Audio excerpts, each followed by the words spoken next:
Mesdames, Mesdemoiselles et Messieurs, c'est gâté sur l'Ukraine.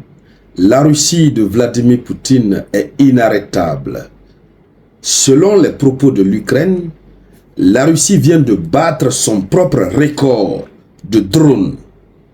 C'est-à-dire, quand la Russie lance des drones sur l'Ukraine, il y a un nombre, un intervalle qui détermine la capacité russe à lancer les drones sur l'Ukraine. Mais dans la nuit d'hier, dans la nuit du mardi du 25 novembre au 26 novembre 2024, donc hier nuit, toute la nuit, la Russie n'a fait que envoyer. La Russie n'a fait que envoyer. Je vous dis, l'Ukraine reconnaît que la Russie a battu son propre record. Je ne sais pas si vous comprenez ce français. Je sais que vous comprenez très bien. C'est-à-dire, là où la Russie avait l'habitude de se limiter, la Russie allait au-delà. L'Ukraine n'en revient plus. Ils pleurent, ils se plaignent. Toute la journée d'hier, depuis dimanche 18h30, la Russie a aligné des frappes seulement. Rien que des frappes. Et ce qui fait très mal, c'est que la Russie n'en parle pas. Elle n'en parle pas. C'est l'Ukraine qui en parle, l'Ukraine qui se plaint. Toute la journée d'hier, ça frappait. On en parlait hier. La nuit encore, c'est là même, c'est devenu autre chose. Dames et messieurs, allons-y dans les détails de ce qui s'est passé. Allons-y dans les profondeurs. Mais avant d'y aller, payez votre contribution. Oui, c'est naturel. Mettez les j'aime et partagez la vidéoconférence. Partagez-la au maximum. C'est un ordre du samouraï. Même vous qui n'avez pas l'habitude de partager, cliquez sur les j'aime. Oui, et partagez. C'est l'occasion pour moi de saluer mon ami personnel, Monsieur Baldé, du côté de la République de Guinée, qui est dans l'une des institutions financières de l'État. Je me réserve de dire le nom. Soit salué, Monsieur Baldé. Voilà, c'est de cela qu'il s'agit. Alors, allons-y donc dans les profondeurs. La Russie, c'est-à-dire l'Ukraine a annoncé ce mardi avoir été cible durant toute la nuit d'une attaque russe avec un nombre record de 188 drones de combat. Maranatha, 188 drones. Pourtant, dans la nuit précédente, c'était 145 drones, accompagnés par des missiles. Et là aussi, dans la nuit, et puis, ce qui fait rire, ce qui est bizarre, ils disent dans la nuit nocturne. Ils ajoutent le mot nocturne. On sait tous, quand c'est la nuit, c'est nocturne. C'est une attaque nocturne. Comme dans la nuit nocturne, c'est une manière de démontrer l'innocence du climat, l'innocence dans laquelle se trouvait le climat ukrainien lorsque l'Ukraine recevait ses missiles records.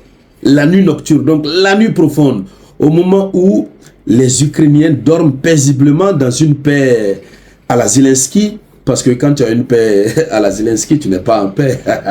À tout moment, il faut t'attendre à quelque chose. Et donc, au moment où ils dorment, ils ne s'attendent à rien.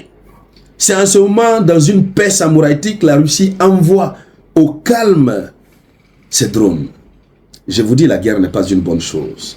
On en rigole avec, mais il faudrait que Zelensky comprenne en fin de compte. Mais que fait le Parlement ukrainien? Il faut faire le pas vers la paix. Alors cette nuit a été très dangereuse pour l'Ukraine. Nous apprenons que ces 188 drones de combat, ceux-ci ont endommagé, selon Kiev, des immeubles résidentiels et des infrastructures essentielles. Bon, en ce qui concerne la partie immeuble résidentiel, il faut comprendre par là que ce sont des logements privés des citoyens. Donc ce n'était pas des objectifs militaires. Mais vous le savez, néanmoins, que depuis un certain temps, l'Ukraine a transformé des résidences, même des écoles, l'Ukraine les a transformées en des sites militaires. Et la Russie n'attaque que lorsqu'elle sait que c'est, évidemment, c'est devenu comment on appelle, un objectif militaire. Bon, mais on va concéder ça. Ce qu'ils ont dit, on va le dire ainsi. En tout cas, l'Ukraine persiste que des infrastructures essentielles ont été endommagées. Des infrastructures essentielles. Il faut comprendre par là que ce sont des infrastructures qui sont d'une importance plus que capitale pour la vie et l'existence de l'Ukraine. Donc, ils disent que pendant l'attaque dans la nuit nocturne, l'ennemi a lancé un nombre record de drones de combat de type Shahed et d'autres types non identifiés. Shahed, vous savez, ce sont des drones de fabrication iranienne.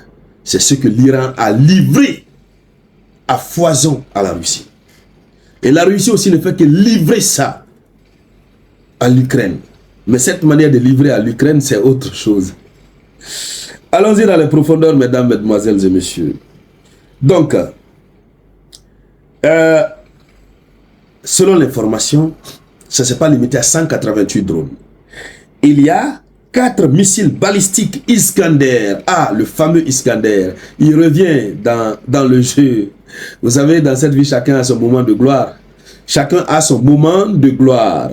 Ouais, Orshnik a eu son moment de gloire et dans son moment de gloire, mais écoutez, Iskander, voilà, il a fait beaucoup. Il revient dans le jeu. Donc 4 Iskander. Imaginez les conséquences douloureuses, dévastatrices. C'est pas une chose bien, sincèrement parlant. Oui, ça fait rire, mais c'est pas une chose bien. On veut de la paix. Que ces dirigeants fassent en sorte que Vladimir Poutine arrête, que l'Ukraine aussi arrête.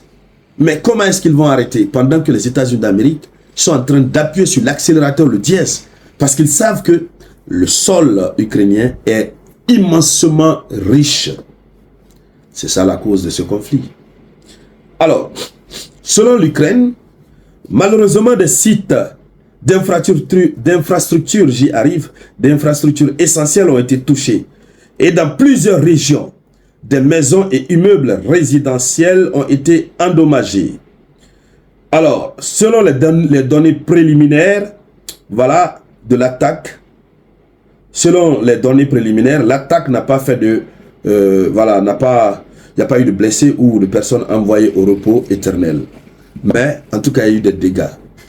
Alors, si tout pouvait se limiter à ces dégâts, on pouvait comprendre. Mais l'Ukraine est soucieuse, elle est véritablement soucieuse. C'est-à-dire chaque minute qui passe, l'Ukraine se demande où elle va. Puisque la Russie a intensifié. Hein, la Russie n'a jamais intensifié le conflit en Ukraine comme à l'heure où nous sommes en train de parler.